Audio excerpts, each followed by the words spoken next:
Bonjour, bienvenue dans Minute Thérapie. Aujourd'hui, nous accueillons Nastasia Leduc, qui est psychomotricienne et qui va nous parler d'autisme. Bonjour Nastasia, Bonjour Zainab. je te laisse te présenter avant de démarrer. Oui, alors déjà, merci pour l'invitation pour aujourd'hui. Donc moi, je m'appelle Nastasia Leduc, je suis psychomotricienne diplômée d'État. Donc en psychomotricité, pour définir rapidement le métier, on travaille avec des personnes qui ont un trouble, une difficulté d'harmonie entre le psychisme et le corps. Donc, par exemple, j'ai travaillé avec des enfants qui sont hyperactifs, qui ont un trouble de l'attention, trouble graphomoteur. On travaille aussi avec des enfants polyhandicapés, des enfants qui ont un retard de développement, tout ça. Et on travaille aussi avec des adultes et des personnes âgées. Très bien Nastasia, merci. Alors, est-ce que tu peux nous expliquer ce qu'est l'autisme ? Oui, alors on classifie l'autisme en fait pour pouvoir mettre des mots sur le trouble. On classifie l'autisme soit avec la CIM-10, soit avec le DSM-5 qui est plus récent. Et avec la CIM-10, on parle de TED, donc de troubles envahissants du développement, et de triade autistique. Ça veut dire qu'il y a 3 symptômes principaux. Donc le premier, c'est l'altération des interactions. Le deuxième, c'est de la communication. Et le troisième, c'est des intérêts restreints et des comportements répétitifs ou stéréotypés. Donc ça, c'est par rapport à la CIM. Et le DSM-5, on trouve des difficultés au niveau de la sensibilité et de tous les stimulus sensoriels en fait, qui arrivent. On rajoute ça dans le DSM. Et le DSM est plus récent puisqu'on parle de TSA, donc de troubles du spectre autistique, parce que comme ça, on élargit plus en mettant spectre. On parle de... Parce qu'un enfant autiste est différent d'un autre enfant autiste. Et il y a des symptômes tellement larges qu'on parle de spectre, ce qui est plus juste aujourd'hui. Et quelles sont les causes de l'autisme ? Alors, on n'a pas une cause unique. On a des facteurs multifactoriels, facteurs environnementaux, biologiques, psychologiques. Mais il faut faire bien attention parce qu'aujourd'hui, les études antérieures ont été réfutées parce qu'on parlait beaucoup de relations mère-enfant qui ne se faisaient pas, ou alors de traumatismes pendant la grossesse, de choses comme ça qui aujourd'hui ont été complètement réfutées. Et il faut faire attention à toutes ces études qui ont été erronées. Alors, pour aider à comprendre un petit peu plus et à reconnaître un enfant autiste, tu me parlais tout à l'heure de triade. Est-ce que l'on peut essayer de reparler de ces trois symptômes un peu plus dans les détails ? Donc, Oui. le premier, on va commencer par le premier. Oui, alors le premier symptôme, c'est le trouble des interactions, en fait, une altération des interactions. Et dans ce domaine, on y met tout ce qui a un rapport avec l'interaction réciproque, par exemple le contact oculaire.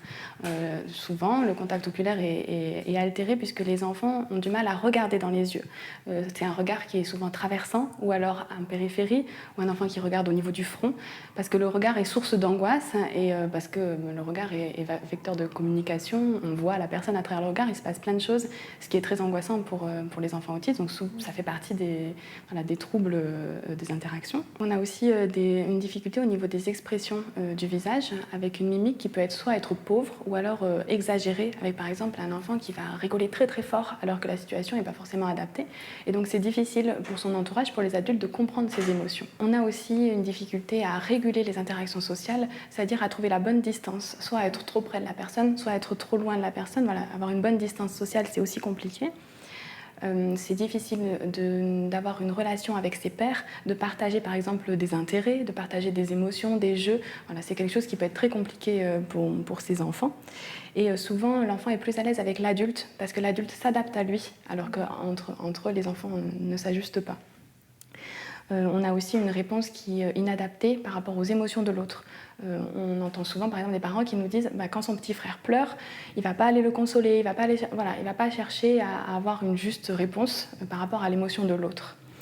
Et enfin, on a une absence de pointage et d'attention conjointe. Donc, par exemple, l'enfant va aller chercher, va prendre par la main pour dire « je veux quelque chose » pour avoir l'objet convoité, mais ce n'est pas une demande, ce n'est pas quelque chose de partagé, et c'est juste prendre l'adulte comme objet pour avoir ce dont il a besoin. Donc voilà pour ce premier domaine. Donc nous avons abordé l'altération des interactions sociales. Alors quel est le deuxième point ? Alors là, on a une altération de la communication. Donc par exemple, au niveau du langage oral, il y a souvent des difficultés. Et aussi au niveau de la communication non verbale. Voilà, avec les mimiques, les gestes, on a du mal à avoir justement cette communication. On a aussi une difficulté à engager et à maintenir une conversation. Et on a un usage du langage qui peut être répétitif ou stéréotypé. On a par exemple ce qu'on appelle des écholalies, c'est-à-dire une répétition de ce qui vient d'être dit. Par exemple, voilà, tu dis une phrase, l'enfant va répéter exactement la même phrase sans qu'il y ait une compréhension. Voilà, c'est juste une répétition. Elle peut être immédiate ou en différé. Parfois, on a des enfants qui répètent des phrases qu'ils ont vues dans des dessins animés ou qu'ils ont entendues ultérieurement, qui vont être répétées dans un contexte différent et qui n'est pas forcément adapté.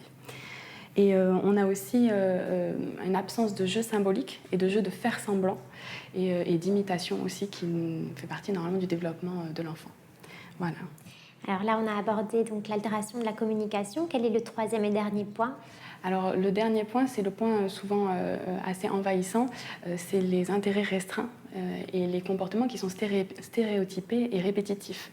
Donc, par exemple, on a des stéréotypies motrices avec la fermeture des mains, le balancement. On a aussi du flapping, des petites choses comme ça qui peuvent être très envahissantes. Et ils peuvent aussi avoir quelque chose, un intérêt sur un sujet où ils vont connaître le sujet par cœur sur le bout des doigts et ils vont connaître toute la mécanique du jeu ou, voilà, ou du sujet qui les intéresse. Alors que même en tant qu'adulte, on ne sait pas toujours toutes ces choses tellement le sujet les a intéressés en fait et les a envahis surtout. On a aussi des rituels et des adhésions compulsives à des comportements avec à la maison souvent des rituels qui sont tellement présents qu'ils envahissent tout le quotidien et les parents ne peuvent pas changer quelque chose du planning ou, voilà, ou du rituel qu'a mis en place l'enfant.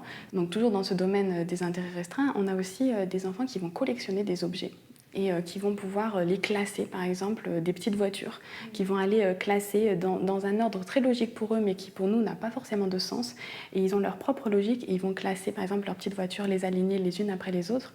Et il ne faut surtout pas déranger ce que l'enfant fait, toujours pareil, toujours pareil, sinon il peut y avoir le déclenchement d'une crise ou quelque chose de compliqué à gérer à la maison. Et enfin, dernier point, l'enfant peut aussi être préoccupé par certaines parties du corps ou par une partie du matériel du jeu qui va vraiment l'intéresser beaucoup. Il va aller toucher, il va l'expérimenter, mais ça ne devient pas fonctionnel, c'est-à-dire qu'il le fait de façon très répétitive. Il va aller, par exemple, toucher la roue de la petite voiture, il va la faire rouler, mais il y a pas ça ne devient pas fonctionnel après, il n'y a pas d'intégration de tout ça. Et il ne va pas aller jouer avec la petite voiture voilà, sur un petit parcours, des choses comme ça. C'est vraiment le jeu et utilisé seulement pour pouvoir faire rouler la petite roue, par exemple. Voilà, donc c'est des comportements qui sont assez envahissants et qui sont difficiles. Pour en savoir plus, rendez-vous sur minutethérapie.com.